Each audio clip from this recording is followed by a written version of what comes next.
Dans ce nouveau débrief, on va parler d'un youtubeur qui se lance en politique, d'abeilles, de poissons rouges et de perroquets, et on va également parler d'argent, d'Hitler et de faits divers. On a un programme bien chargé. Certaines informations commencent à prendre la poussière vu que ça fait plusieurs mois que je les ai sous le coude, mais bon, vu que c'est la période des soldes, je me suis dit qu'un grand déstockage s'imposait.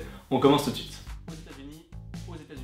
Aux États-Unis, un youtubeur est devenu maire, ça y est, les influenceurs se lancent en politique. Ça tombe bien, la ville de Hale dans le Michigan cherchait désespérément un élu pour ses 260 habitants. Mais en tout cas, apparemment, elle serait bien desservie par une autoroute.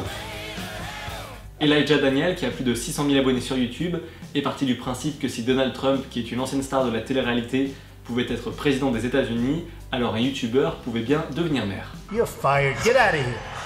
Mais bon, au final, contrairement à Donald Trump, Elijah s'est fait destituer, car c'est bien là la particularité de la ville de Hale, on ne peut rester maire qu'une seule journée, pour la modique somme de 100 $. C'est quand même assez fascinant de voir que les Américains arrivent à faire du business partout. Maya l'abeille butine-t-elle que des fleurs? C'est la question qu'on peut se poser après avoir vu l'épisode 35 de la saison 1. En effet, une mère de famille américaine a remarqué un pénis dessiné à 5 minutes et 14 secondes du dessin animé.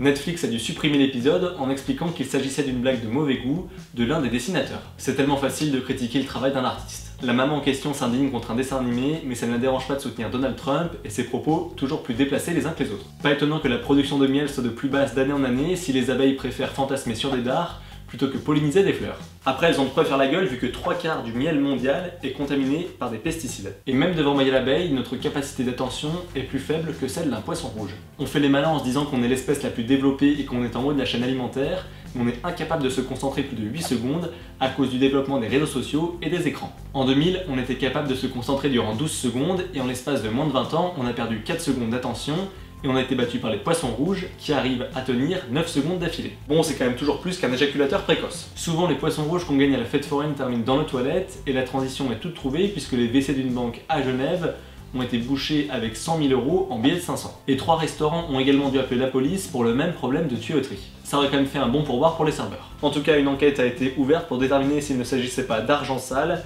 mais auquel cas il ne fallait pas les jeter dans les toilettes, mais plutôt leur faire prendre un bain. D'ailleurs, chaque année en Suisse, 43 kg d'or et 3000 kg d'argent terminent dans les égouts, ça représente quand même 2,6 millions €. Pour le coup, personne ne jette de lingots dans la cuvette, ça vient des usines chimiques, pharmaceutiques et de raffineries qui manipulent ces métaux. Et en plus, personne ne pense à recycler ces déchets car ça serait trop cher et trop compliqué. Et en parlant d'argent, l'église Saint-François de Molitor, dans le 16e arrondissement de Paris, a décidé d'innover. Désormais, les paroissiens vont pouvoir faire une offrande après la messe avec leur carte bancaire. En effet, des corbeilles ont été équipées d'un dispositif spécial qui permet le paiement sans contact. On peut offrir 2, 3, 5 ou 10 €, il n'y a plus aucune excuse pour ne pas laisser un peu d'argent avant d'aller gratter une goutte de vin de messe ou une hostie. Dans le dernier débrief, je vous avais parlé de la polémique après la découverte d'un déguisement d'Anne Frank ou d'un escape game calqué sur l'appartement où elle se cachait à Amsterdam. Saviez-vous également que l'équivalent de la SNCF en Allemagne avait songé à nommer un de ses trains Anne Frank? Et bien dans la même branche du mauvais goût, on a un musée indonésien qui présente une statue de cire d'Adolf Hitler.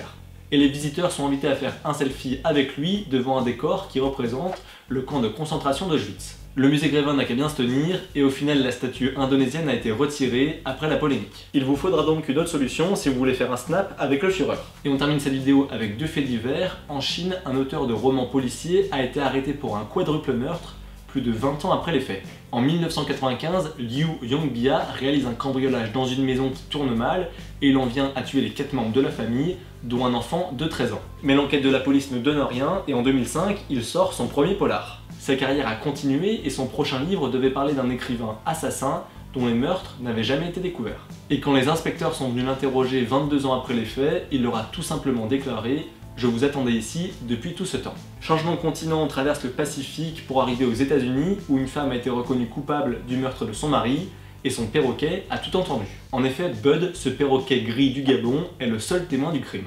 Il n'arrêtait pas de répéter « Ne tire pas, putain », qui sont les derniers mots de la victime. L'oiseau imitait toute la dispute entre le mari et sa femme, qui s'est terminée de manière dramatique. Le procureur a finalement décidé de ne pas considérer Bud comme un témoin dans cette affaire. Ça aurait pourtant été folklorique d'écouter un perroquet au tribunal. Ça n'a pas empêché la femme d'être condamnée à de la prison à vie. Voilà une bonne raison d'acheter un perroquet si on a des doutes sur la santé mentale de son partenaire. Allez, on en a fini avec cette vidéo. Comme d'habitude, vous pouvez vous abonner en cliquant par ici. Vous pouvez me rejoindre sur Facebook et sur Twitter. Les liens sont dans la barre d'infos. Puis n'hésitez pas à commenter, liker et partager la vidéo si elle vous a plu. Quant à moi, je vous donne rendez-vous la semaine prochaine pour une nouvelle vidéo. D'ici là, portez-vous bien et tenez-vous informés. Ciao!